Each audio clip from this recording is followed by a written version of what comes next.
वफाकी वजीर खजाना मोहम्मद औरंगज़ेब का कहना है कि मुल्की मईशत की सिमत दुरुस्त करने के लिए बुनियाद रख दी गई है। अब इक्तिसादी तरक्की की रफ्तार तेज होगी और मुल्क इक्तिसादी टूर पर मजबूत होगा। एक्सप्रेस से गुफ्तगू करते हुए वफाकी वजीर खजाना ने कहा कि सूबों में ज़री इनकम टैक्स के हवाले से कानून साजी जनवरी 2025 में की जाएगी और टैक्स वसूली 1 जुलाई 2025 से शुरू की जाएगी और इस हवाले से टाइम लाइन पर अमल किया जाएगा। उनका कहना था कि कोशिश की जाएगी कि जो छोटे किसान हैं इन्हें टैक्स से छूट दी जाए। वजीर खजाना ने कहा कि ज़राअत वफाकी नहीं सूबाई शोबा है।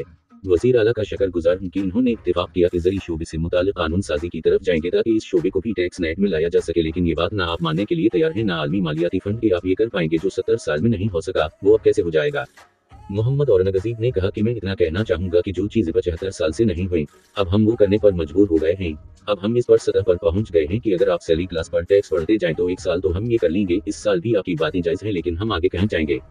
एक सवाल के जवाब में उनका कहना था कि पाकिस्तान में टैक्स टू जीडीपी की शरह बहुत कम है, उसे बढ़ाना बेहद जरूरी है। उसके लिए जामा इस्लाहात की जा रही हैं, टैक्स नेट को वसअत देकर इजाफी रेवेन्यू इकट्ठा किया जाएगा और जैसे जैसे मकामी वसाइल बढ़ेंगे वैसे वैसे तनख्वाहदार तबके समेत दीगर तबकात को रिलीफ दिया जाएगा।